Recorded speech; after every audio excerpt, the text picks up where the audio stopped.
Hello, everybody. Welcome to the show. I see Eravandi and Hannah Took and so many of our wonderful people. Welcome to the show. We're here every Tuesday, 5 p.m. Pacific, live from Meltdown Comics. This is Torn Tuesday, your weekly dose of all things Hobbit and Lord of the Rings. My name's Justin. And my name is the Silent One. My name's Clifford. Good to meet you. For the first time. No, actually, I'm joking. Hello, everybody. I'm Clifford Broadway, also known as Quick Beam, here on theonering.net, where I've been a writer and contributor for about 18 years. And this gentleman, he's also been a contributor, oh my gosh, in a very, very big way for so many of our conventions, our events, our appearances, and, of course, our live stream co-producer and host. Hello, folks, there on the Instagram world. We're on Instagram, we're on Facebook, we're on YouTube, we're on theonering.net/live. That's our main chat room, so if you want to join the primary chat, although we do kind of sort of look at Instagram and we do sort of look at Facebook chat, but our main one is at theonering.net/live, an old school website. I'm tuning in and watching the Two Towers Extended right now. Life is good. Hey, that sounds like the life for me. I wish we could do live commentary during the movie. You know, wouldn't that be fun if, like, one of these days, like, we just sat here and we watched the movie alongside you and just did a live commentary? I think that would be a fun, super fun thing to do. Yeah, that would. I think I would love. I think I would like that. Would any of you like to join? Look, if you're ever in Hollywood, it's summertime. People are getting out of school. People are taking vacations. So now's the time to come to Hollywood. And if you do, and if you're here on Tuesday, come over to Meltdown Comics in Hollywood, because that's where we do the show. We'd love to have you on the show. Hannah Took says, I really, really enjoyed it. A highly enjoyable movie. Of course, she's talking about La La Land. Ha! You thought we were going to talk about something else. Teaching with a Cup of Tea says, a live commentary would be epic. And starting a Lord of the Rings marathon soon, proud to be a ringer. Oh, yeah. Aren't we all proud to be ringers? This is so much fun. Look, there's so much cool stuff that happened this last week. It's great to be a Tolkien fan. And I guess, we should get started because I guess on YouTube they call these haul videos, H-A-U-L, because I went and spent money and people call them haul. A haul. This is what I brought. Is it haul or howl or haul or hool? Haul video. So I went to Hot Topic, the land of dark elves, and the only reason I ever go into Hot Topic is because they have pop vinyls. And this one is Samwise Gamgee, and he has a vial that glows in the dark. This pop vinyl has a glow-in-the-dark vial, Galadriel's vial of light, and it has glow-in-the-dark stuff in it. So this one actually glows in the dark. This is amazing. So I'm really excited about this. And then I went home and I looked it up, and I went to the message boards at theonering.net, and I went on Reddit and everything like that. And a lot of people on Twitter were saying, "Oh my gosh, this one's so hard to find. I can't believe you got this."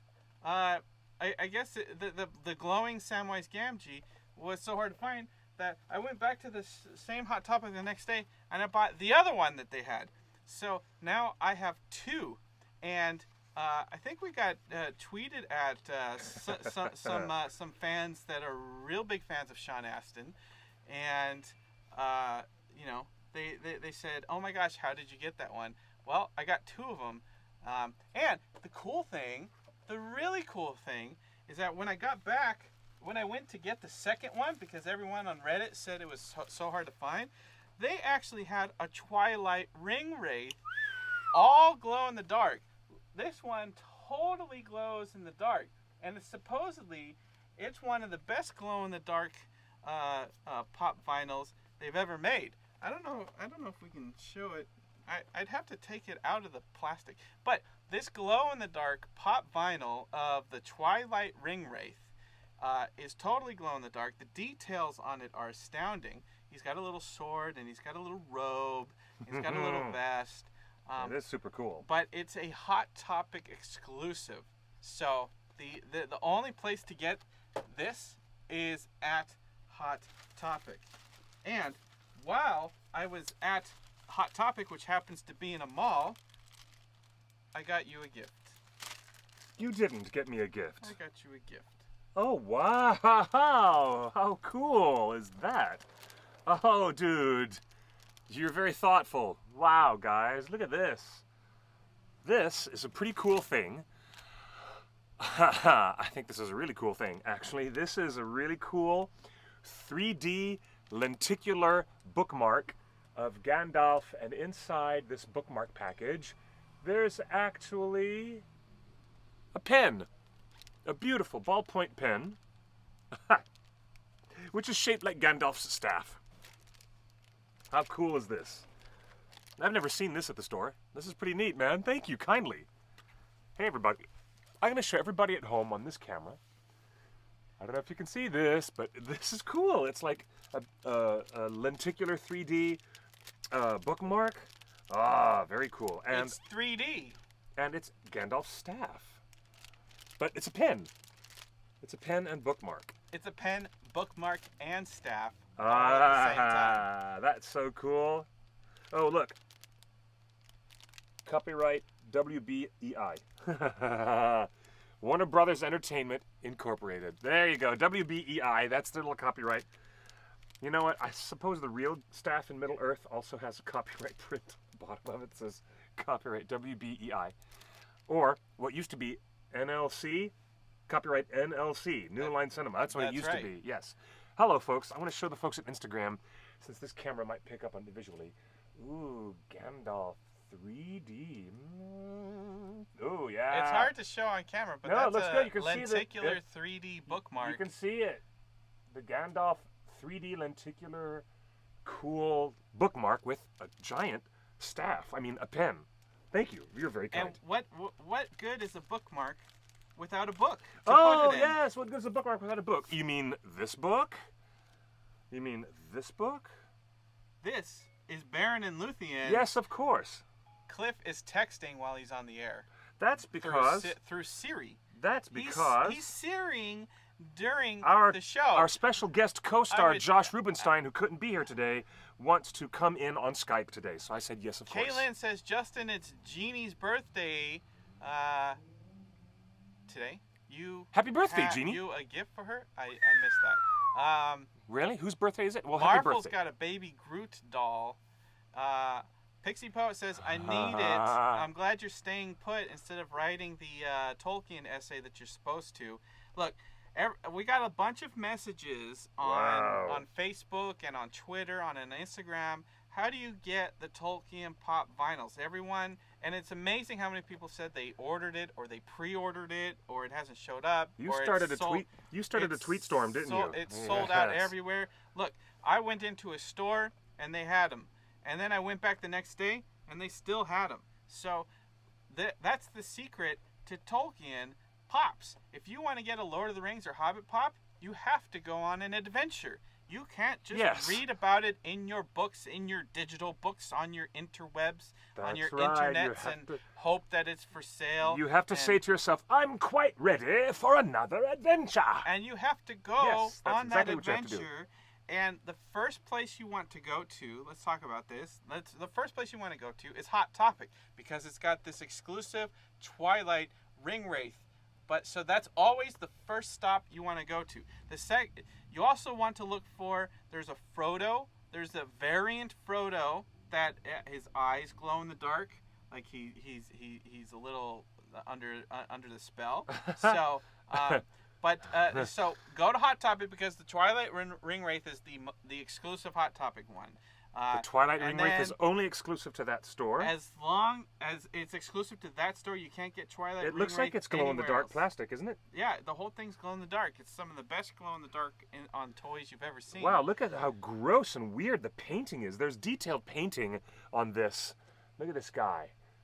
Look at this guy. Yeah, there's so much detail. So yeah, lots of detail. So you go to Hot Topic first. You pick up the Twilight Ringwraith. If they have Samwise, you can get Samwise with the glow in the dark. You can get a variant Frodo, or you can and look for an oversized Balrog.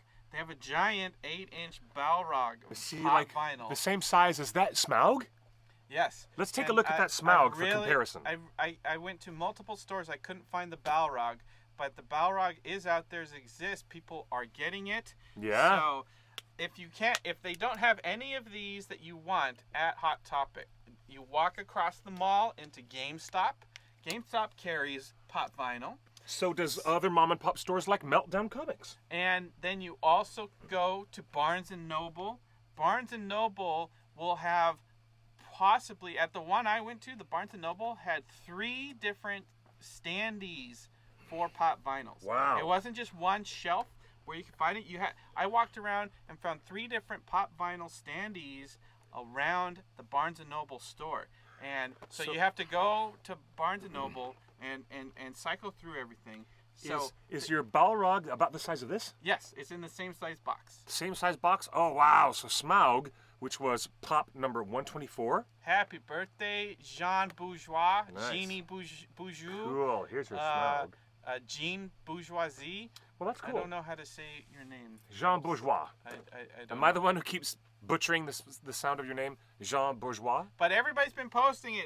Happy birthday, If Jean you got Bourgeois. yourself a Tolkien pop, put it in the put a picture of it in the comments of one of the posts we've already given, because we love to see them and we love to see people holding up their we do their indeed. pop vinyls. Yeah, So send us first some off, pictures. go to Hot Topic, and then go to GameStop, and then go to Barnes & Noble, and then go to Toys R Us.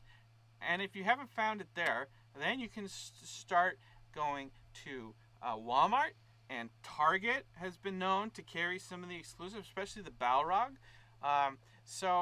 And any of your local mom and pop comic book shops might have it. So it's all over the place. That's pretty cool. And hey, Jeff, really? You had John Rhys Davies walk into the aquarium in Napier, New Zealand? That's brilliant. I would love to have been there for that. I honestly would, Jeff. That's super cool. I wonder if you got any pictures maybe you can share with us or something? That'd be pretty cool. I'm telling you guys, Justin has quite a valid point. Instead of sitting back on your haunches and waiting for Amazon.com or some other delivery service to have a drone come flying to your front yard and drop a box in your yard, how about going to the store and going on an adventure? Because you go to one store and that'll lead you to another, and that will lead you to another. Like the good old days before the internet, when people actually went around town and talked to people and interacted with people at different shops. Yeah, I agree with you, Justin. You should go on an adventure. So I'm going to stop paying attention to my phone because we have one of our very talented co-writers and co-contributors for the OneRing.net. His name is Josh Rubenstein.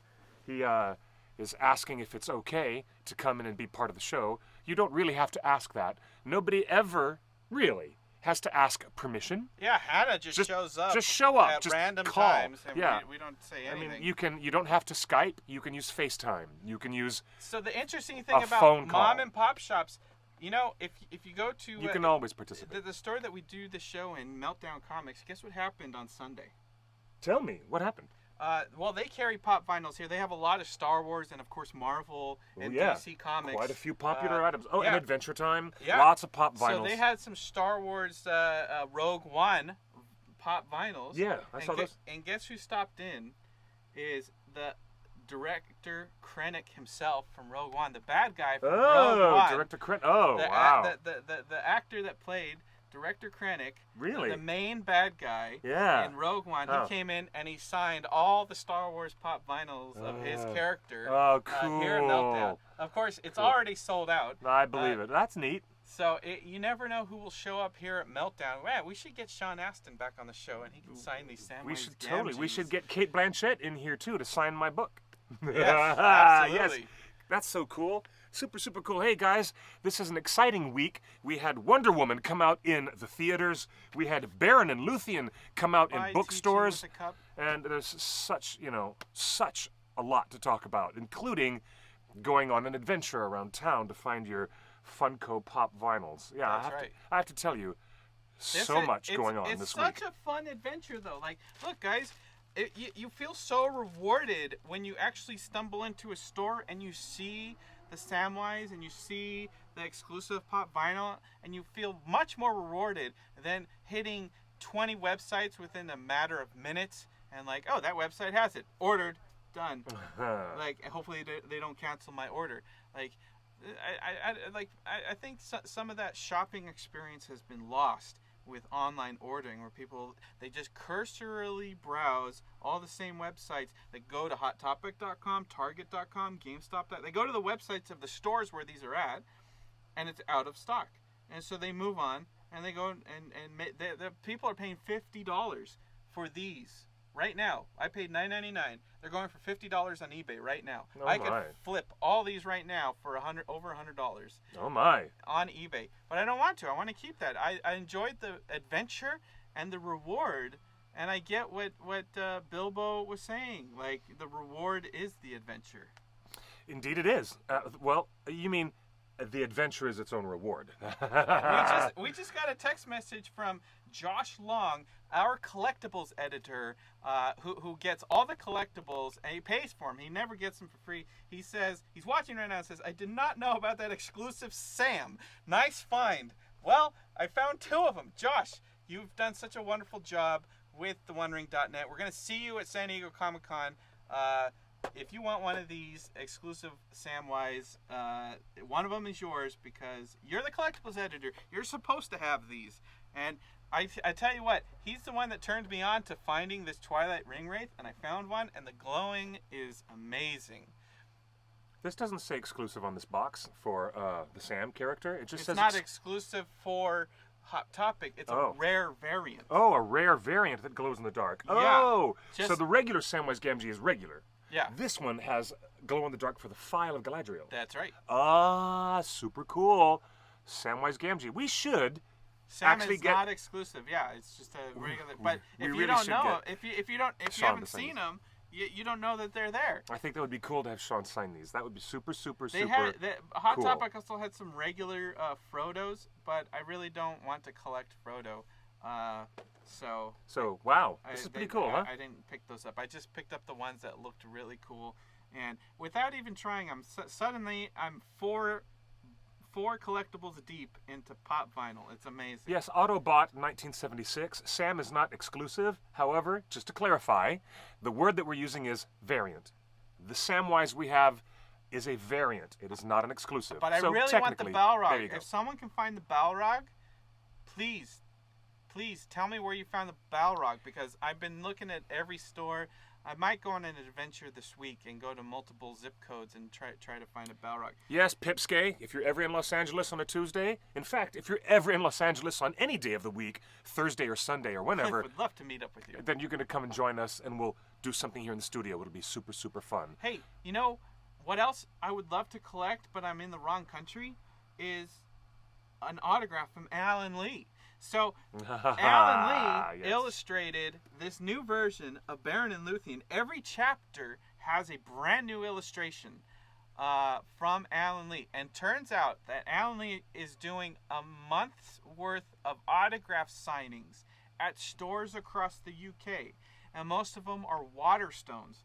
I guess Waterstones is kind of like a chain, like Barnes & Noble is here? Yes, the Waterstones is a significant bookseller in the United Kingdom. I don't know anything about You've never been to the UK? Oh, let's go. I have. Let's take a trip. I've been to the UK. Well, but let's go again. I don't go there to read books. No. So I would not know Waterstones. Let's go there to visit Oxford and just go visit the professor and his ghost. Let's go do that. I would love it. Let's do that. I would love that. Yeah. I would too. So I'll take you to the Eagle and Child pub and we'll have a drink. If any of you are in the UK and any of you have the chance to go to an Alan Lee signing, go to the Waterstones website and look up events. Just look at their event schedule and you'll see Alan Lee listed for many signings and talks. I would love a signed copy of Beren and Luthien, and I will gladly pay you for your for the book and for the time and effort. But I would love an Alan Lee signed Beren Luthien. If you happen to be in the UK and close to a Waterstones book store that's having an event. Do you know something else that's quite significant about this Beren and Luthien book? What? We have relied for many, many years since John Ronald Reuel Tolkien passed on from this earth in 1973. We have relied on Christopher Tolkien, his son, to do the hard work for us of assembling his father's manuscripts, putting together missing pages, trying to decipher scribbly little handwriting on a piece of paper that was faded from 70 years ago that nobody can read. But Christopher Tolkien managed to put these things together, and he gave us the Silmarillion in 1977. And since that time, Christopher Tolkien has single-handedly been the person who has not only run the major interests of the Tolkien estate, but he's also gone back in time into all those old dusty boxes of his father's manuscripts, and Christopher miraculously pulled together more and more and more and more books that were published posthumously after the professor's death. Everybody knows that beyond the Silmarillion, there was Roverandom. More recently, The Children of Húrin. What was that, like 5 years ago when that was published? And The Tale of Kalervo last year. Not to mention the 12-volume History of Middle-earth series, which is, whoa, in-depth look at these old stories that Tolkien never finished. But look at this. Let me ask you about Let me finish my point. My ultimate point, and I do have one, is that this, by all indications, may be the very last time, the very last thing ever from Professor Tolkien's non-published works. Do you guys understand this? This beautiful, beautiful book, The Tale of Beren and Luthien, might represent, well, the very end. We might not ever get another. I don't believe that. Well, listen. I bet you there's a lot of boxes. No. Tolkien guy, he knows how to write. But Christopher Tolkien has gotten rather long in the tooth, and he has said... He's 90-something. He has said quite clearly in rare interviews and through the publicists and through the publishers that this is most likely going to be the last time that Christopher Tolkien winds back the clock to give us another Tolkien unpublished glorious masterwork. So I cannot strongly recommend enough to you guys, even the new readers, the new generation of Tolkien readers who are coming to this for the first time, and you haven't even read the Silmarillion yet, but you're looking for something more now that you're finished reading The Lord of the Rings. This beautiful volume cannot come highly recommended enough because it is the most focused, it is really focused, it is beautifully written, it is the most significant chapter in the Silmarillion, I believe, in all of these stories, and it is a masterwork, a great masterpiece. So I highly, highly recommend that you folks get your hands on it, because, for the very reason we might not ever get our hands on anything else again, posthumously published work from Tolkien I don't believe himself. that'll be the last posthumously released. I just don't believe it. But I do want to ask you, I've already read Beren and Luthien inside the Silmarillion. How is this different? Well, this is different because the original version of Beren and Luthien was a draft that Christopher Tolkien put together, and now he's had, let's see, 77, 87, 97, 07, 2017. For the past 40 years, count them, 4 decades, Christopher Tolkien has been able to go back and look at his dad's work and realize, this isn't exactly the whole story.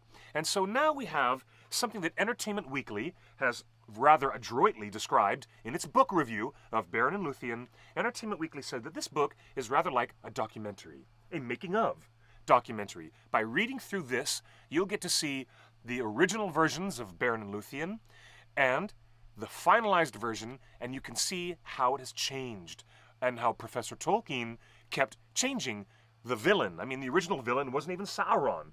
There was some other dude, some other villain, and then Tolkien changed it. It's interesting, like watching a behind-the-scenes documentary of how they make a hit movie, to look and see the craftsmanship and the effort at what it takes to construct something from the beginning. This volume also includes, well, not just the prose version, but it also includes the verse, the beautiful metered verse that Professor Tolkien wrote, and you can see significant changes Yes, I'm telling you all about it, Stephanie. I love you too. It's good to have you here. And hi, Marfels. Hi, Hannah and Erovandi. Good to see you guys in the chat. Hey, if you want to chat with us, 530 number 6 number 4 FRODO. For Frodo. 530-64 FRODO. For Frodo. Call us. Call us. And Text I us. just turned the Skype on, so give us a Skype too. Yeah. We'll answer it. So you want to look at the inner clockwork. You want to look at the inner clockwork, the inner mechanism That's right. of Professor Don't forget Tolkien's text mind. messages. This is the book. This is the book. It is The Tale of Beren and Luthien, but it is the complete version with comparative versions, and you can look at it and say, this is how Professor Tolkien... Look at this. Here's, for example, okay? In the years that followed, my father turned to a new prose version of the history of the Elder Days, and that is found in the manuscript bearing the title Quenta Silmarillion, which Christopher Tolkien edited himself. So here's Christopher Tolkien talking about his dad right here, and he says, of intermediate texts between this and its predecessor, the Quenta Noldorinwa, there is now no trace, though they must have existed. See, he's like, I can't even find missing papers. He's talking about, I can't find missing manuscripts that my dad was trying to write. Yeah. But from the point where the story of Beren and Luthien enters the Silmarillion history, there are several largely incomplete drafts, owing to my father's long hesitation between longer and shorter versions of the legend. Wow, that's pretty cool. So you get to look at short drafts that didn't work, and then look at a big, longer final draft that Professor Tolkien really liked, and you can look inside the man's mind and see how he changes characters, situations, and yet still keeps laser focus on the elements that make this mythological story so strong. In fact, it's very powerful. You know me. It's really fascinating. I like movies more than I like books. Will this story be a movie? Do you think this book could be turned into a movie? It will be the ultimate movie. If this gets turned into a movie, or if this gets turned into a one-year season on the anthology series that I think the Silmarillion should really be, then Beren and Luthien will win all the prizes. It will bring all the tears. It will bring everything. This is the strongest mythological construct in the Silmarillion by many, many regards. Not just mine, but by many regards. Have you taken a look through? Have you flipped through some of it? It's a gorgeous at the edition, pictures. isn't it? Look, I just bought this for the pictures. Oh, really? You just bought it for the pictures? Yeah, Seriously? I love Alan Lee, and they've printed. Oh, that's great. They've printed Alan Lee's work on a semi-gloss page. The regular printed the words and words and words are on regular paper, but the wonderful Alan Lee artwork are on shiny pages, which a shiny place. semi-gloss Oh, that's white page. To showcase his artwork, and all of his artwork is Hold framed. on, Josh. It's in a frame, right? Gorgeous. It's not full bleed artwork. Like he's specifically drawn a frame. That's not a wood frame. They've never done full bleed artwork for Alan Lee. They've never done that. But he never draws his own frames. That's what's crazy. And there's an eye. There's eyes all over this. Really? Yeah. Are they different? Are they different plates? Why are there wolves? Why are there wargs? The island of werewolves. Because they're on this island of werewolves. Are you kidding? You have to read this. No. Don't furrow your brows at me, son. He's looking at me and he's squishing up his face, making this funny eyebrow. You need to read this. It's fabulous. Or at least read the part that you like. Yes, he does. Yes, he does. Tell him, hey, you're live on the OneRing.net Torn Tuesday. Is this Josh Rubenstein? It is. I'm sorry I can't be there in person. Oh my gosh, ladies and gentlemen, it's Josh, also known as our Saruman with a double N. He is our host and creator of the Torn Book Club, our beautiful Sunday afternoon book series. Tell me, Josh, what's on your mind about this Beren and Luthien publication? Tell us all about it. I picked it up over the weekend. I had to drive way out of my way to finally find a store that actually had a copy. Whoa, wait. You went to stores that didn't even have it? Why? Were they sold out? Yeah. Holy cow! Tolkien fans causing a run on the retail stores, and they're all sold out. Yeah, I went to a couple of Barnes and Nobles that were close to me on Friday night, and asked if they had any copies, and they're like, "Oh yeah, we're way sold out. We really underordered on this." Isn't that great? Talk about retailers underestimating the way that Tolkien fans, the Ringer audience, has an appetite for Tolkien. That is really funny to me, and maybe it's quite telling. I ended up having to go all the way out to Camarillo. Oh my! And after I called up the store and had them hold the very last copy they had for me. I love that. That's great. Okay, so you got to look at it. It's a lovely edition, isn't it? It is. It's beautiful. I love it. Alan Lee's artwork is fantastic, and I actually skipped through and looked at all the pictures before I started reading. And I do that too, but I stopped there. But what got me was what is this picture with the giant cats? What's that all about? And then I started reading it, and I'm like, oh, okay. Yeah. Spoil. Okay, yeah. It looks like Professor Tolkien thinks that some villains should be associated with cats. Now, this is the second time. Not only is it Queen Beruthiel and her evil spying cats in Minas Tirith, but now we got this guy. Yeah. How do you pronounce this villain's name? Oh God, I can't even remember his name at this point. I'm still working my way through it. Right on. I believe it begins with a T, but that's kind of an educated guess because I think half the characters' names in it begin with T. Yes. Okay. Well, I think I can find it if I look carefully. In fact, I think I just did found it. My God, my grammar is horrible. My grammar is just horrible. Hold on a second, my friend. It is mentioned right here. Oh, Josh is showing Justin. Justin is showing the really nice artwork to all the lovely folks at home. Oh, good. And it is beautiful artwork. I really like the image of Luthien dancing in the moonlight. Tevildo, that's right. Yeah. Tevildo, the Lord of Cats. Oh my gosh, that's funny. But what's so funny? I'm still in that portion of the story right now. Yeah. And it's Beren is working in the kitchens for this guy. Yeah. Who is who's an underprince of Morgoth. Yes, the Prince of Cats, Tevildo, the Prince of Cats, and then this villain ends up being replaced by Sauron himself, right? I don't think so. I believe Sauron is in there, but in a different guise. Yeah. I believe he's going by the name Sue, or Sue could just be the name of the island. Yeah.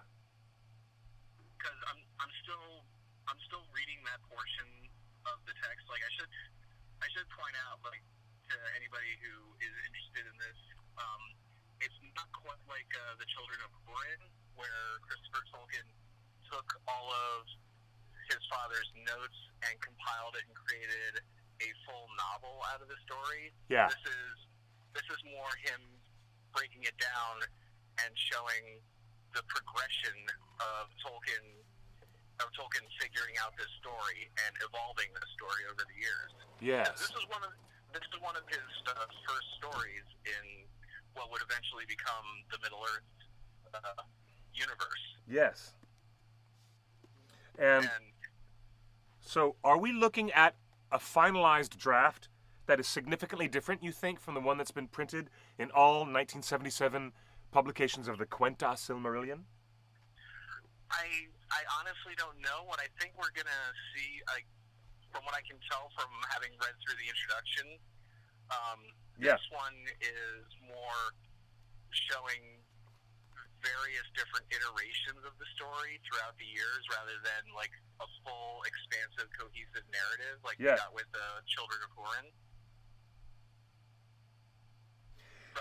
Yeah, it says right here in Christopher Tolkien's very own words in the preface, the purpose of this book, then, is altogether different from that of the volumes of the history of Middle-earth from which it is derived.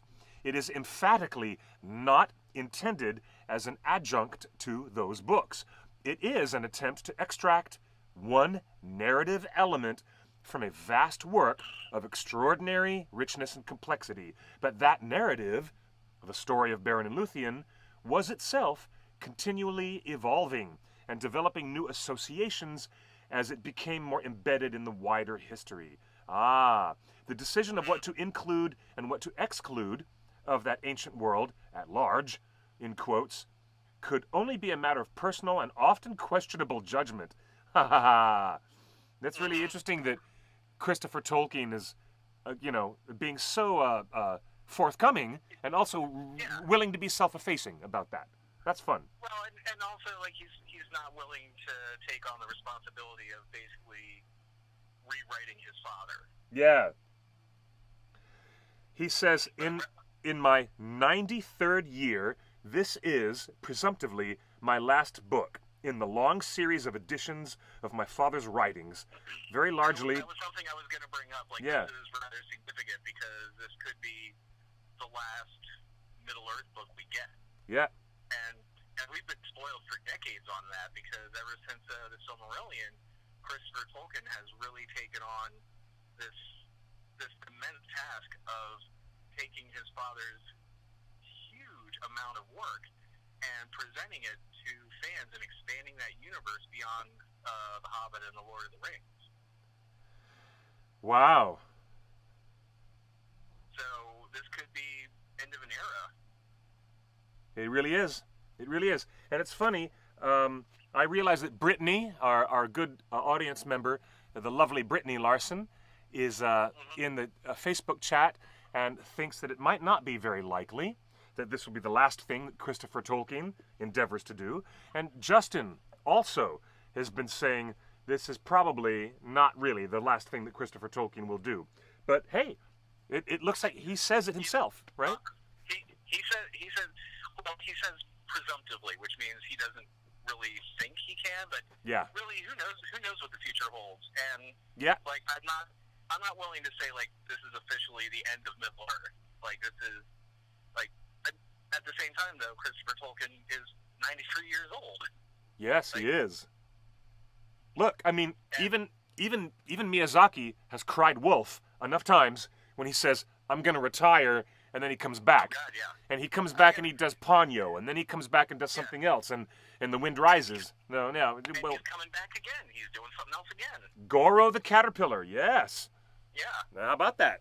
So I'm excited, but I'm also excited about what I believe is the impact of what you said. Booksellers have underestimated. Retailers are sold out. All of us are, I'm even waiting for my copy so I can review it for the OneRing.net. Yeah. So we had a little bit of an email exchange among the Torn staffers, and it seemed like everybody who pre-ordered is still sort of waiting for their copies because there was a much higher demand than anybody expected. Hello, we are talking. For those of you who have just joined the stream, it's good to see you, my friends, in the world of Facebook, Instagram, Ustream, Twitter Live, YouTube Live, and Facebook Live. Everybody, if you're just joining us, we are talking about the brand new publication, which is quite significant. It just came out a couple of days ago. And since we're talking about all things J.R.R. Tolkien, this, the Beren and Luthien hardcover publication that comes out at the 100th anniversary of, I suppose it's the 100th anniversary of Professor Tolkien and Edith Tolkien meeting and falling in love, isn't it? No. He started writing this story in 1917. 1917. So this is actually the 100th anniversary of Beren and Luthien, which in its own way is kind of the 100th anniversary of Middle Earth. You could say the 100th anniversary of Middle Earth because Beren and Luthien is the first story. It wasn't just Beren and Luthien that he was writing in 1917. He was also working on the story of Kullervo, which would become the story of Turin's Grombar. Right. Hi, Jenny. It's Jennifer Cosham. Good. She's back on the Facebook. Hello. Good to see you, Jen. So, sorry to interrupt, Josh. No. So it seems like 1917 was around the time when he was really starting to put all of this together into some sort of cohesive universe. Right. Brought these languages that he'd been developing together. Fascinating. That's fascinating. Yeah. Wow. So it's the 100th anniversary, according to the press release, of what you'd call the nascent beginnings of Middle-earth, right? That's what I would say, yeah. Wow. Wowzer, wowzer, wowzer. This is so cool. You know what? I'm looking at this hardcover edition that we have right here, and there's Professor Tolkien's monogram on the very back cover. There's the monogram right there. It's in every single book. It's on every single... I'm going to show the folks at home. There it is. Do you see Professor Tolkien's monogram? There it is. See that? I'm not sure I can show the other camera, but I'll try. There it is. That's his monogram right there. How cool is that? I love this. So, what's your impression of this edition in general, Josh? So far, I'm really enjoying it. Now, I'm probably like maybe a quarter of the way through it so far. Like I'm taking my time and sort of compiling notes as I read it. Yeah. Sorry, there are honking cars out here. I'm sorry I can't be there in person. I'm currently working in the world of two mountains, to put it vaguely.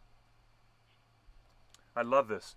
This is kind of like having a really cool behind-the-scenes, it's like having a look inside the mind of this author, in a way. And that's really good. That's really what Christopher Tolkien was trying to put forth with this, was to show how his father evolved this story. And like I would argue that this is probably the most personal story to Tolkien himself. Oh, it certainly is his most personal story, for sure. Yeah. Because it is absolutely based around his romance with his wife Edith. Yes. Who, hey, keep that in mind, not only was Beren and Luthien in this love affair that was completely scorned by Luthien's father, like really scorned by Luthien's father, but Professor Tolkien, when he was alive, he was in love with a Protestant girl who wasn't part of the Roman Catholic Church. She wasn't Catholic, and he got in so much trouble, and he was forbidden from seeing her and communicating with her. So I can understand the kernels of these stories coming together like that. Yeah. Hi, Ellen. How you doing? And even the famous story of how Beren and Luthien meet, where he sees her in the forest dancing, is based on when he first met his wife, when he first met Edith. Yeah, it is. When he first met her. You know, it's extraordinary. It really is extraordinary that we can discover something that he started writing in 1916. Dude, he started writing this stuff when he came back from World War I in the Battle of the Somme in France. And if any of you guys out there in the audience have seen Wonder Woman this weekend, and yes, I have seen it. I've seen it twice. It's really quite good. But I've only seen it once so far. I want to see it again. I totally loved it. I did too, but it's such an interesting view in that action scene where she crosses no man's land, and there you are in the middle of World War I, looking at a very realistic, I suppose it was more realistic than the way it was presented in Legends of Tomorrow. But the way, but I enjoyed that. But the way that the imagery, the World War I imagery, is so fresh in my mind right now. At the same moment, I'm imagining Professor Tolkien being one of those soldiers who was diagnosed with trench fever, and because of this illness was removed from the battlefront and was ultimately sent home. And in 1916, he started writing down these stories about Elendil and his bright star on his crown going across the heavens on his ship, and these Beren and Luthien elements. And here we are 100 years later, and all of us get to rediscover this in a whole new way, especially newbies, the new generation of readers who haven't even read it yet. story, and like it's probably one of my favorites out of everything that's in the Silmarillion. Yeah. Mostly because it's the only story in the Silmarillion that has a happy ending. Yep. But it's also just an incredible adventure. It's a wonderful study of character. It's just a wonderful story that I absolutely adored. And Yes. I think I saw somebody texted the hotline a while ago asking about if there would ever be a Beren and Luthien movie. And Yep, we already asked that. We get that question asked every week, and the idea behind that is, obviously the Tolkien estate is not going to release any story rights at this point. But here's my argument. Let's just put that aside for now. Let's say like the Tolkien estate has a change of heart and they grant Warner Brothers permission to use anything and everything Middle Earth. yeah, I would argue that they should start with Beren and Luthien. you think that they should start with Beren and Luthien instead of starting with the gods and the goddesses of Valinor and the creation of the world? Because there's no hard and fast rule saying that it needs to be linear, and I feel like Beren and Luthien is a really good. It's a very good gateway for people who are familiar with The Hobbit and The Lord of the Rings to get them into this wider prehistory. Yeah. Because it's a completely contained adventure story that also has deep roots in that prehistory and affects other stories. And there's enough elements from that prehistory that you can weave into this that you can give people a really good taste for the first stage of Middle Earth without throwing them in the deep end with like here's the music of the Ainur and here's Feanor crafting the Silmarils, and here's the kinslaying, and all of that. Like you work people in with a simpler, easier story. There's quite a lot of logic to that. I quite appreciate that approach. I kind of do. As long as we're on the same level, where we all agree that there's too much. Way too much in the Silmarillion to satisfy just one smaller scale franchise effort, and I'm interested in taking the conversation away from motion picture adaptation entirely. And I've been advocating this point of view for a long while, that the success of Game of Thrones and the success of other anthology TV series such as American Horror Story and now Black Mirror, the things that we're really digging, that the audiences are tapping into, the audiences are not afraid of non-linear. The people are not afraid of an anthology that breaks apart different characters and different spaces and times, even under the same umbrella of the same production. So I we agree. Absolutely agree. Good. Yeah. I think the marketplace is certainly ready for it. I really do. Yeah. Oh, absolutely. And like I would love to see what I would personally love to see is just like a full-blown Game of Thrones type of series based around the kings and queens of Numenor. Yes. Oh my gosh. Numenor, that's my... See, everybody loves Beren and Luthien. My favorite chapters of the Silmarillion revolve around the Akalabeth at the end of the story, but that's just me. Well, I love the Akalabeth too, but it's also really much more of a summary of a much broader history. Yeah, indeed it is. I also agree with the reviewer in Entertainment Weekly who said that the success of this standalone Beren and Luthien book, which, again, all you Lord of the Rings fans need to get a copy of, is an ideal gateway for new readers to enter the Silmarillion and read this first before they actually pick up and read the Silmarillion. I agree with that. I think so. I'm not deep enough into it to really make that assessment yet. Yeah. Like what I've read so far is fairly accessible, but at the same time, it's got a lot of Tolkien's very esoteric terms, and especially in this first part, which is called The Tale of Tinuviel. Yeah. which is one of his earlier drafts of the story. Yeah. And I think to newcomers, it might be a little confusing because there are terms in that he never uses anywhere else. Okay, well, maybe so. Like the fact that in this Tale of Tinuviel, Beren is a gnome. A what? A gnome. Like Gnome. Oh yeah, that is the one and only weird time he uses the term gnome. Yeah. Gnome. I remember that. I remember reading about that in I think in one of the History of Middle Earth volumes. Yeah, and it's Christopher Tolkien goes into that in the preface to this. Yes. Talking about how when his father first started using that term, it meant something very different. It meant like a lore master. It meant a very knowledgeable person. That's right. Yes.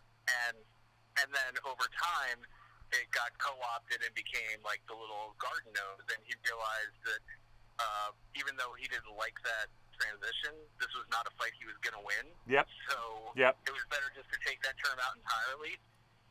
Yep. Hey, when Walt Disney released the animated Snow White and the Seven Dwarfs in the same year that The Hobbit was published and became a phenomenon, a bestseller around Europe and America, Tolkien also realized that was a fight he was not going to win, the unending comparisons of Snow White's dwarves to his dwarves. You know? Yeah, but really, he did draw a very hard line in the sand with that. With the illustrations for the first edition of The Hobbit in America. He didn't want any American illustrators coming in and depicting those dwarves like the Snow White dwarves. Like Disney style. Yes, that's very true. Yeah. Very true. How funny is that? That's so cool. Well, thank you very much, Mr. Josh Rubenstein. Is there anything else you'd like to add to your assessment? Because we've got to go on and start talking to some of the people in the show here. No, that's all I got for now. Like I said, I'm sorry I couldn't be there in person, but I just wanted to call in and say I'm reading it, I'm digging it, I love this story, and I'm probably going to be putting up a review on The One Ring in a while after I've finished it and collected my thoughts. Yes, good, yes, my friend, yes. We're going to have quite a few awesome book reviews from varying viewpoints from the various staff and contributors we have at theonering.net. And yours, I am looking forward to most of all. Josh, I really am. Thanks. Yes, indeed, Thanks, sir. Cliff. So erudite you are. I love it. We're going to have much to talk about in future editions of Torn Tuesday. Thank you very much for coming to be on the show today, sir. Very good. Thank you. Fabulous. Have fun. You too. All right, we're going to turn on Skype. That was Josh Rubenstein. Hello to all the world out there. Ustream, Facebook Live. It's so nice to see the team coming together. It looks like my co-host, Justin, who's got the furry boffer hat, he's coming and going. Sometimes he's going and coming back. He doesn't know what he's doing. Yes, my gosh.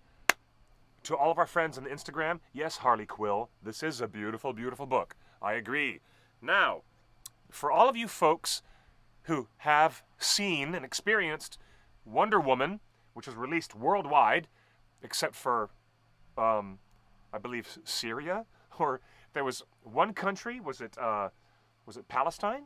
I think there was one country that decided they're going to boycott the film because lead actress Gal Gadot served in the Israeli army and is from Israel. So somebody in one Middle Eastern country decided to have a snit fit and tell Warner Brothers that they just cannot release the film in their country. I know, it's funny, but it's true. Yeah, let's see now. Talking about Beren and Luthien. At the same time, we're talking about Diana, Princess of the Amazons, from the island of Themyscira. You see the connections I'm trying to make? Yes. Yeah, well, Jennifer, yeah, that's a good point. Yeah, that's a good point, Jennifer. I agree with that. It was Lebanon. Thank you, Father Looker. It was Lebanon who said, no Wonder Woman within our borders. But, okay, you know what I say, screw them if they can't take a joke, That's what I always say, F you, mother effers. It's Wonder Woman. It's not a political statement about relations between Jordan and Lebanon and Israel, and it's not. It's Wonder Woman. So calm down. Sit down. Calm down. Enjoy the movie. But, there were a lot of people who got pissed off at Viggo Mortensen when the Lord of the Rings movies were coming out, and Viggo Mortensen was not particularly supportive of the Iraq War or George W. Bush, and you didn't see us in America complain and boycott the Return of the King because a bunch of people disagreed with Viggo's politics. Who cares?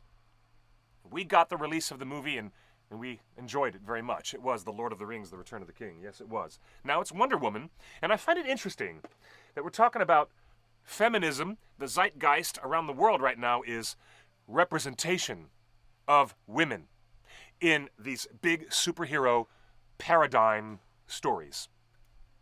Everybody's talking about the success of Patty Jenkins, the director of Monster, which took Charlize Theron all the way to an Academy Award win for Best Actress, playing the role of Eileen Wuornos under the very careful directorial hand of Patty Jenkins. Now, Patty Jenkins being lauded, celebrated across the press and across the stratosphere for Wonder Woman, and it's very interesting.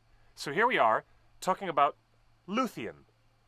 You could say one of the most powerful women in all the presence of Middle-earth stories. Beleriand, the tales of the early Elder days, the first age of Middle-earth. I mean, it got to a point where The Hobbit went into film production, and the screenwriters, Philippa Boyens and Fran Walsh, cooperating with Peter Jackson, they decided there's no women in The Hobbit. What are we going to do?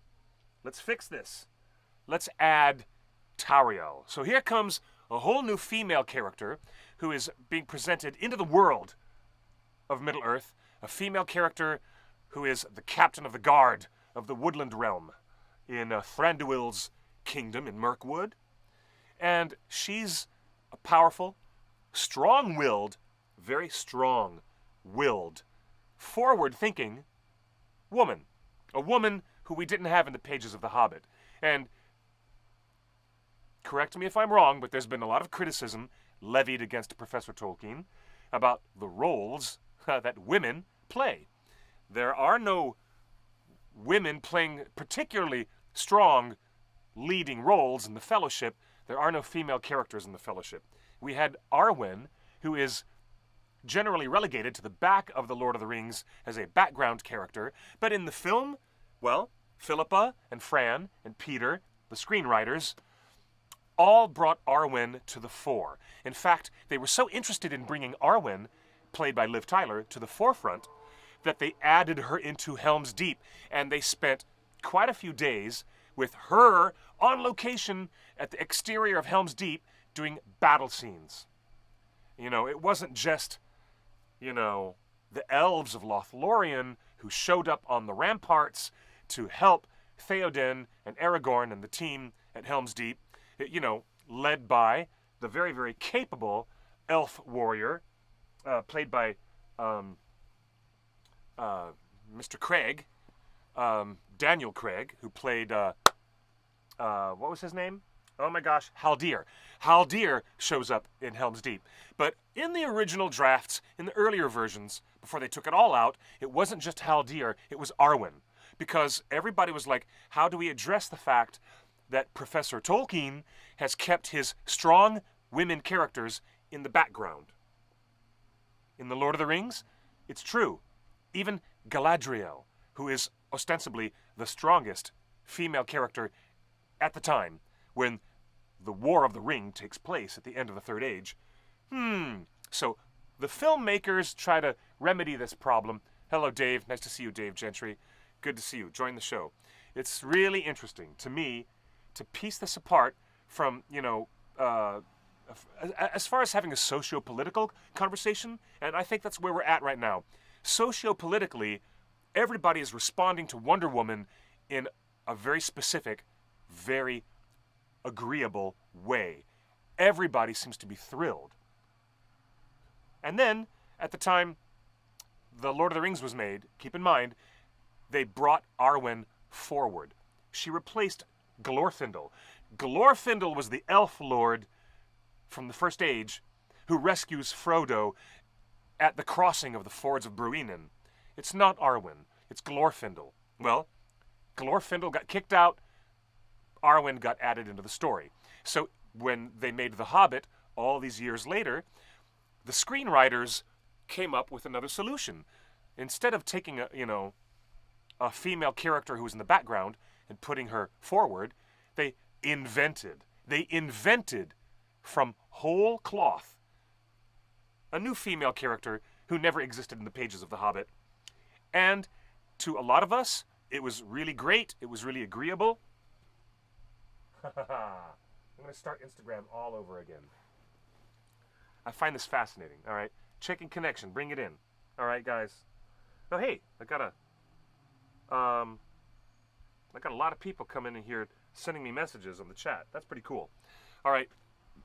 Welcome back. We're back on Instagram. Let me collect my thoughts. Beren and Luthien does not have any of those problems. Okay? That's what's so interesting. Welcome back to the Instagram, guys. And I have to apologize.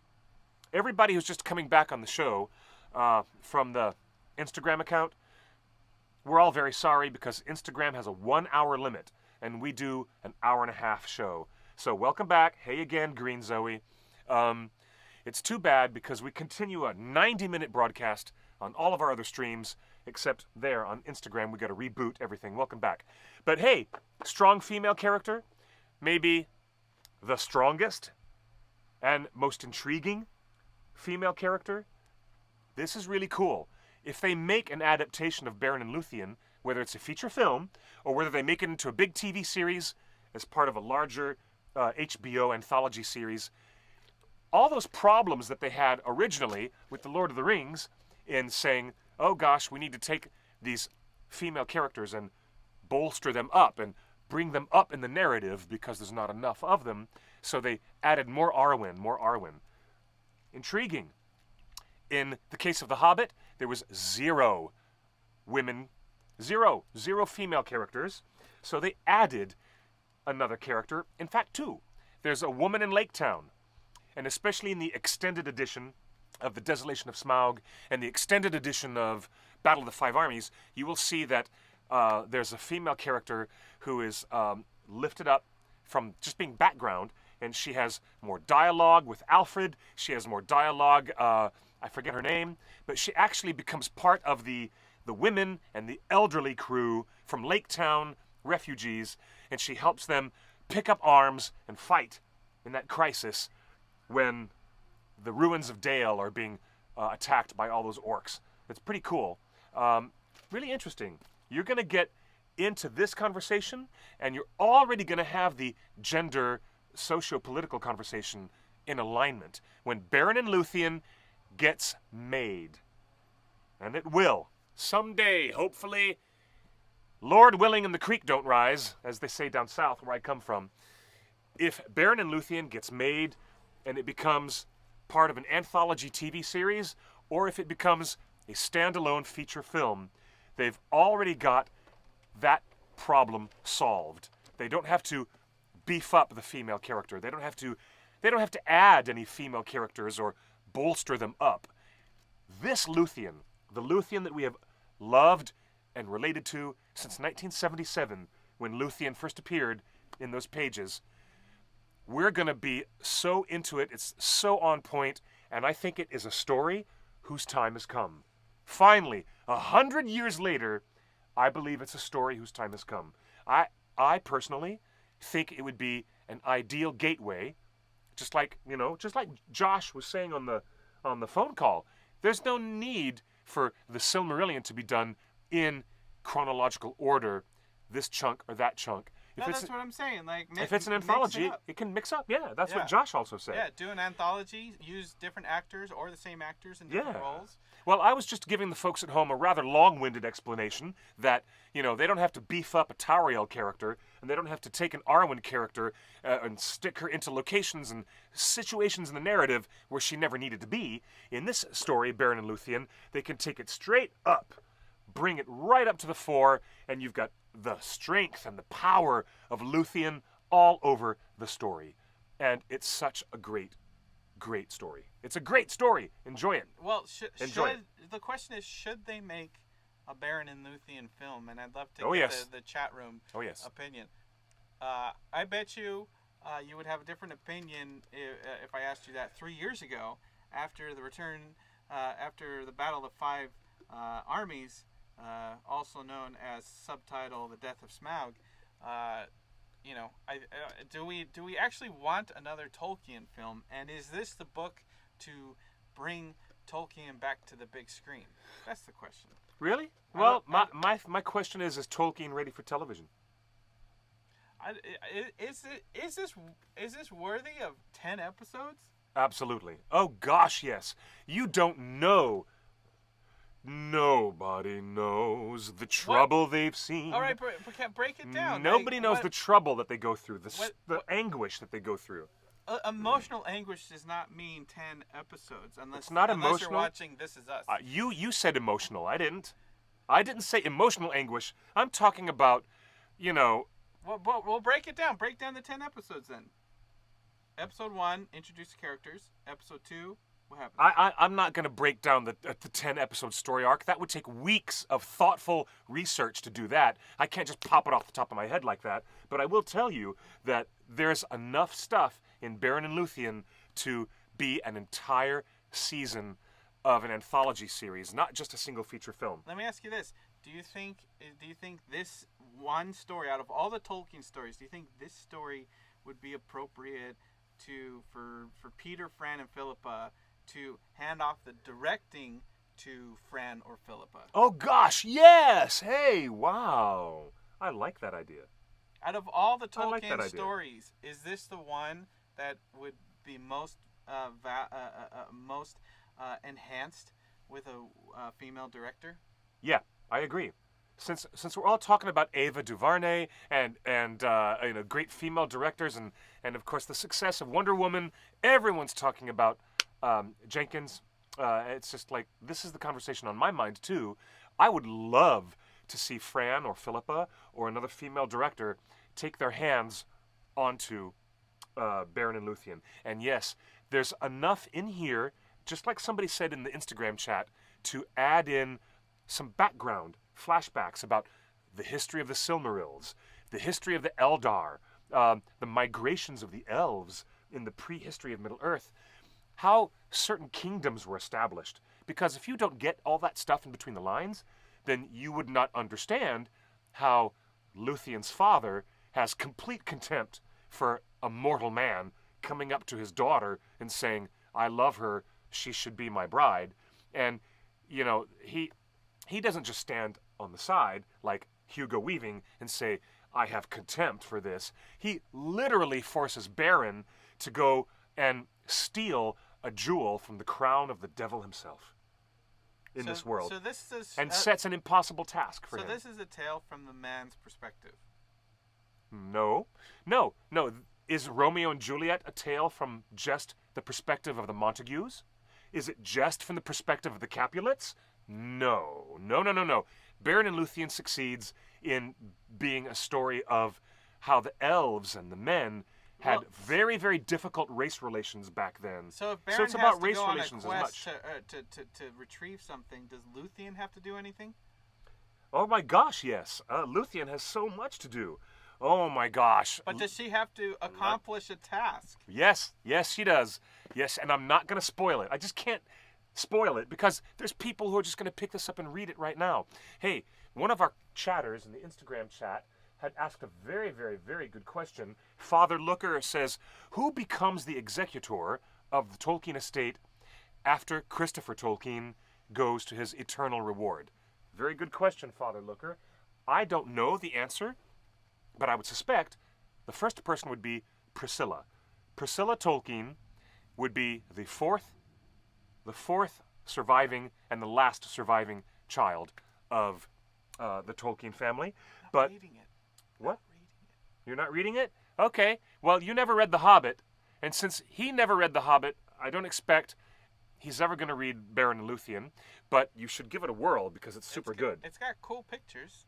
You should give it a whirl, man. It's really deep. It's deep-ish. Deep-ish.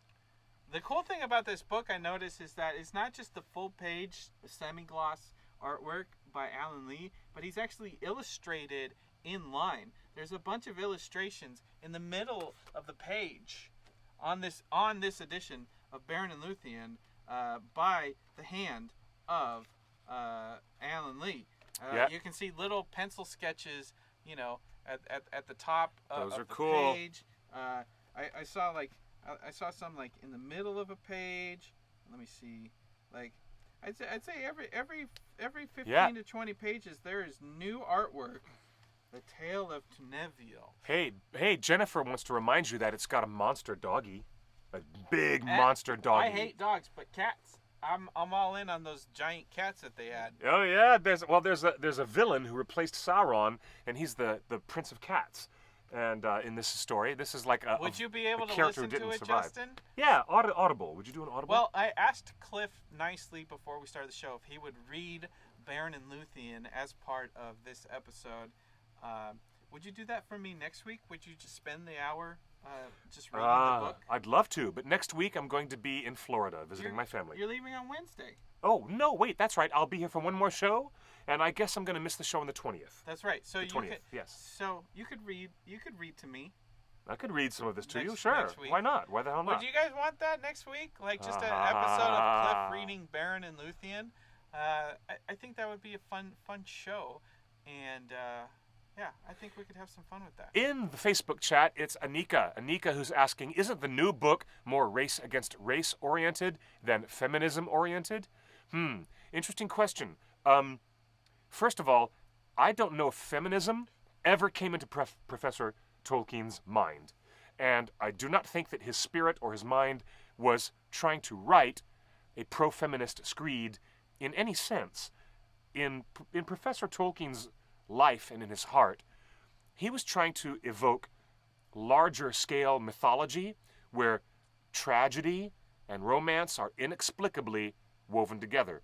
And when I emphasize the Romeo and Juliet aspect, these star-crossed lovers, as they're described, are really, really star-crossed lovers. And it's interesting that Luthien has more power, more presence, and more wherewithal in this narrative than many other female characters that Professor Tolkien has ever written about. That is the contrast. That is interesting to me, that Luthien is probably much more integral to the way the narrative is woven together and how it all resolves. I suppose more integral than any other female character in Middle-earth. Maybe with the exception of Galadriel, because Galadriel also has a very important part to play during the Oath of Fëanor. But, so let me ask you this. If this is one of the most powerful and most well-thought-out female characters Tolkien ever written, yes. Is anything from this tale and from this character of Luthien, was any of that injected into Tauriel? Ooh, yes. Good question. That's a good question. You know what? I'll offer a general speculation on that. And I would say yes. I would say yes. It's just as likely that Fran and Philippa were inspired by Luthien in their effort to create an elf maiden who would not just sit idly by and let the world wash over her. It's really interesting. Good question. And I would say yes. Are these characters elves or men? In this book? Yeah. Well, there are elves and men. I know, but what are the main characters? The main characters are elves. So Beren is a man who finds himself caught up in, these relations with Thingol, the great, Thingol, the Lord of Doriath, and his daughter. And just like the ancient Japanese tale of the bamboo cutter, where the princess sends all the prince suitors on these impossible tasks that, they can't achieve. Those are mythic proportions when, there's a journey to the underworld and back. I mean, look at the way Orpheus in Greek mythology went down into the underworld to save his beloved Eurydice. And he was, there's something deep this is the word I'm looking for. This is not just a surface little fantasy adventure.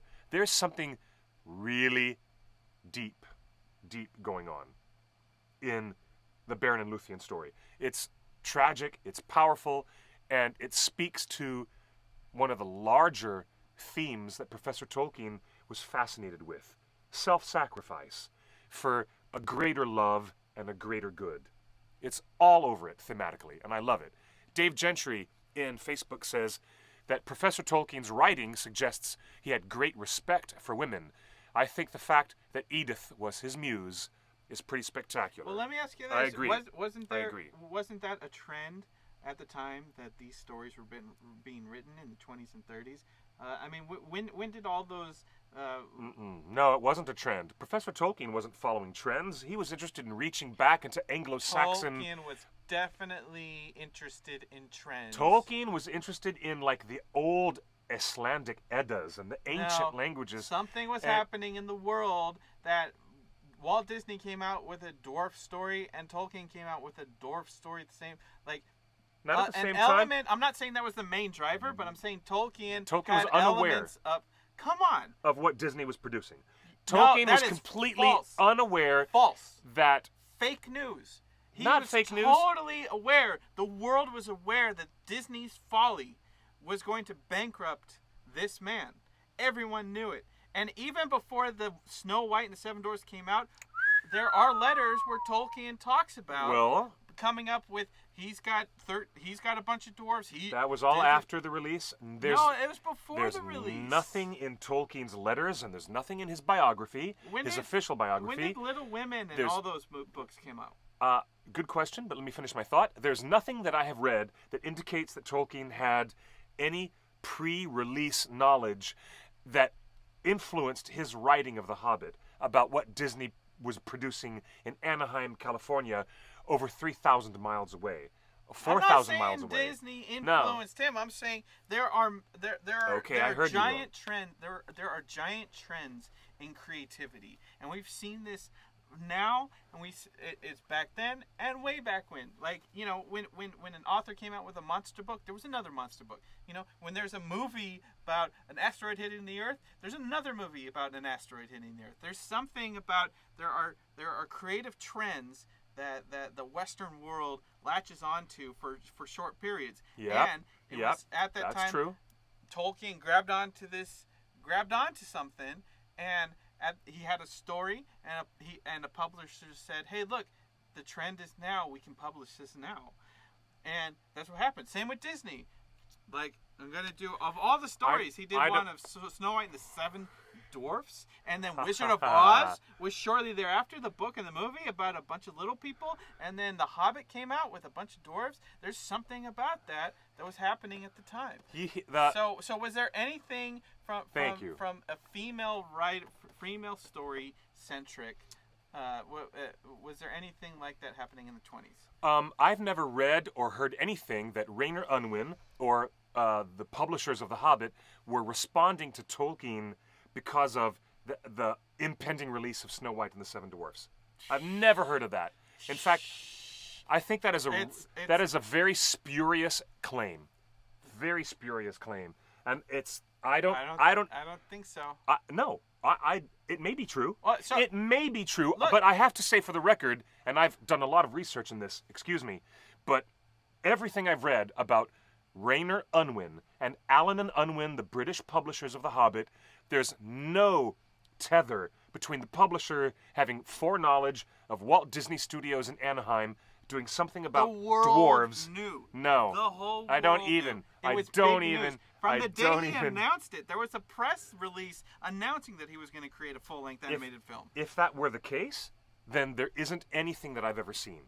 Great, if your assertion I'm not saying there's a one-to-one relation, like, because he's doing that, and doing over there. There's just something that happens in the creative atmosphere where similar stories or things. Well, that can be said for Lewis. C.S. Lewis realized that Tolkien was in that creative atmosphere, and so he started writing Narnia stuff at the same time The Hobbit was in writing. I get that. Well, the Inklings were doing that together. They were supporting each other, and they were sharing ideas. There was a big, robust exchange of ideas and sharing stories and criticism between these friends who were writing this stuff together, and the authorship is not, the authorship between them was like a bounced authorship and ideas between them all. I get that. Let's come forward then. Do you think... But who's to say? Do you think the production of Lord of the Rings that started in 1998 in any way influenced Warner Brothers' decision to make Harry Potter movies? You mean the Lord of the Rings production? Yeah. Do you think someone at Warner Brothers is like, hey, let's double down on wizards. Like let's do this Harry Potter. Let's turn this Harry Potter book into a movie right now. Anybody seeing a best-selling book series that was selling books at the rate that J.K. Rowling was selling books, it's obvious that the bean counters at Warner Brothers said, look at the money we made off the Lord of the Rings trilogy. And look at these Harry Potter books. They didn't Let's start the engine. Let's start the engine. They didn't make any money off Harry Potter books. No, they didn't make any money off Lord of the Rings before they greenlit Harry Potter. Like, Lord of the Rings hadn't come out yet. Lord of the Rings and Harry Potter came out at the same time. What? 2001. 2001 is when the Fellowship of the Ring came out, and that's when Harry Potter and the Philosopher's Stone. Yeah, but they didn't greenlight Harry Potter immediately with just the first book. I mean, there was already a couple of books that were out. Prisoner of Azkaban was out. So you don't think Chamber of Secrets had been Right, published. the books were out. But you don't think there's any cross-pollination of decisions? Because we're doing Lord of the Rings and it's going to be good. After they won 11 out of 11 Oscars, after they made $1 billion out of those, each film, that was $3 billion. Okay, Lord of the Rings made $3 billion with a B. They chose to do Harry Potter before Lord of the Rings was even out. It says, Fatherlooker says, no way, those books were enormous sellers as they were. Yeah, you're Making movies out of the best-selling books was a no-brainer. Fatherlooker, you're right. That's what I'm trying to say. But there is a connected idea that anybody at Warner Brothers would say, we were so successful with Lord of the Rings. They weren't successful yet. They had absorbed New Line Cinema. Harry Potter came out at the same time as Lord of the Rings. Harry Potter and Lord of the Rings came out at the same time. Books or films? Clarify what you mean. The movies. The Harry Potter movies? Warner Brothers made a Lord of the Rings movie at the same time they made a Harry Potter movie. Lord of the Rings were already in production, I believe, which helped Harry Potter get greenlit. That's it. What exactly the point I'm trying to make? I'm trying to make that the influence. There's not a direct one-to-one influence of like he's doing this, so we got to do this. But I'm just saying there's something in the air when it comes to creativity and businesses. Like everyone knew Disney was doing a dwarf movie. Everyone, the whole world. Tolkien too. Everyone at Oxford, everyone. And everyone was be like, that they're not possibly connected because Professor Tolkien. I'm just saying. Professor Tolkien started creating and writing The Hobbit and the elements of Middle Earth many, many, many years before there was any awareness that Disney's Folly was being produced in Anaheim, California. Really. The Hobbit was being constructed and spoken as a verbal bedtime story to Tolkien's children way before Disney hired a bunch of animators to sit down and make Snow White. So I think The Hobbit, its construct, its construction, its drafting. I mean, wow. Okay, I really think that The Hobbit was baking in the oven and was a fully created thing in Tolkien's mind and being executed. And he sat on it for 5 years. We know that he's had a publishable script before Snow White in 1932, and it took him until 1937 to actually publish it. Hello, yes, P2 Cinematography on Instagram. This is the new book. This is the new Beren and Luthien. Here it is. And Mardi Gras, who just said in the Instagram chat, Cliff, can I read this book if all I read is The Hobbit? No. If all that you read is The Hobbit, only The Hobbit, and you have not read The Lord of the Rings yet, I would not recommend jumping into Beren and Luthien at all, because without any knowledge of all the events and the people I hear you, Pete. and the things in The Lord of the Rings, I don't think that Beren and Luthien will open up for you.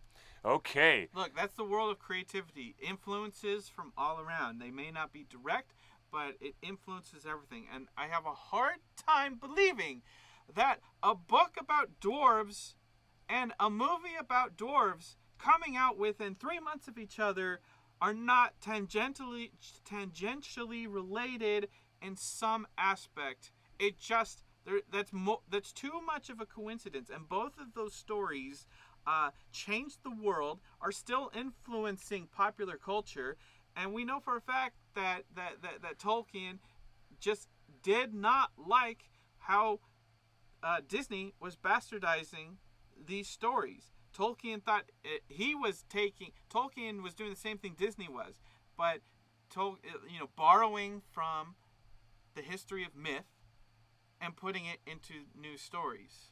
Disney was not borrowing from myth. Disney was just... They didn't pay any licensing for any of those stories. Because Aesop's fables and Grimm's fairy tales had no copyright and no chain of title for anybody to pay. I mean, it's just like Northern European folktale that isn't like a single published chain of title. So, this is an interesting assertion, but I'm confident that Professor Tolkien, creatively, as a writer, was mostly operating in a vacuum. Except when he would reach out to C.S. Lewis and these other writers who were with him in the group of the Inklings, and because Tolkien realized that his work would suffer if he was writing in a vacuum, he wasn't reaching out to anybody except his closest friends that he was having a pint with at the Eagle and Child pub down the road in Oxford.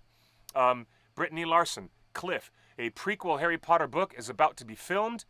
Then this prequel book from Professor Tolkien comes out. It's a bit fishy, like Justin has said. That's right. Hey, Brown Eyed Dramby says Roald Dahl also didn't like movies based on his books, apparently. And it's so funny how it isn't until after Tolkien died that not only do they make multiple Lord of the Rings films and Hobbit films, but they make it in animation. The one thing that Tolkien despised more than anything, he appreciated films, but he hated cartoons and animated cartoons, and he felt that the core concept of a cartoon devalues the strength of the stories. Where? Facts, please. Source, please. Fake news. Let's go to the letters. Anyway, fake news. This No. has been a great conversation. This has been a great conversation, but let me counterpoint. No. Professor Tolkien didn't hate animation specifically. He thought that his drama, the drama of The Lord of the Rings, was not appropriate for film because he didn't think that filmmaking as an art form could adequately handle and hold the content of what his narrative was. It wasn't just animation, it was also live action. It's just, in general, you can replace your statement with the word film. Replace the word animation with film, I think and you might be more with accurate. animation. You would be more accurate with just motion pictures. He didn't think that motion pictures were a medium that could support. And you know what he disliked most of all about Disney? He hated Disney's appropriation of fairy stories. And Tolkien Professor was doing Tolkien the had a same very thing. different Tolkien idea was borrowing from about everything. fairy stories. And there's so many letters and research now where he pulled words and phrases and languages and it to create his own thing. Look, Janessa, good point, Janessa. Very good, interesting point. Janessa says, Tolkien rather resented popular culture, even his own fame. That's right. This is true. That's why he didn't republish. But his for 4 fame years. didn't come till decades after writing The Hobbit. That's a different context. So I have a hard time believing he would allow himself to be influenced by something like Disney. I'm not saying that he was yeah. influenced by Disney, No. but we know that he had a manuscript in 30... Father Looker, you're right. Tolkien had a Hobbit manuscript in 32, and it wasn't published until 37 because his publisher was like, please, can we give you enough money to just let us publish this? And it published it, and it sold out. So anyway, that's our show. Thank you for joining us. We're here every Tuesday, 5 p.m. Pacific, from Meltdown Comics in Hollywood, open to the public. can't- We want to see you on the show. I can't believe we have to finish this show because it's such an energized conversation. I appreciate that we're talking about, in a socio-political and in a socio-ethnic way, we're talking about Wonder Woman, her presence on the field of storytelling. We're talking about women, characters in Middle-earth at the same time that Beren and Luthien comes out, and we have to agree, at least, devil's advocate, angel's advocate, all the way across the board, we can all agree that Luthien is probably the single most striking presence of a really involved and fully fleshed out, fully characterized, powerful woman in these Middle-earth and Beleriand stories of Arda. It's really fascinating that at the same time we're talking about the presence of female directors and female heroes in our tropes of storytelling. Here we have J.R.R. Tolkien's most powerful woman, Beren and Luthien. It's really good stuff. This is really a great conversation. Thank you, everybody. Ustream, YouTube, And if Facebook, everybody, and if you're in Instagram. UK, Thank you. go to Waterstone's website and Very good. look up events with Alan Lee. Alan Lee, the illustrator of this tome, Bless you too, Father Looker. is Good doing to have you many here. autograph signings around the UK at Waterstone's book. He might even be doing other events, not just Waterstone's. So be on the lookout for Alan Lee. He's doing it. Oh, if yes. you see him in Oh, the yes. street, have him sign your book. If you see Alan Lee in the street, tackle him and say, sign this. I tell you what, though, fans have been posting a deluxe edition of this with a leather-bound Ooh. slipcase. Yeah, it's nice. I'm That's a nice super one, yeah. jealous because the U.S. does not have a special edition. Thank of you, Beren and Miak Lthien, but I wish 122. we did. Thank you for joining us. We're Here's- here every Tuesday. We'll see you next week. Best news of all, when Beren and Luthien gets made into a TV or a movie, they're not going to need to make up any Tauriel or make up any added Arwen scenes.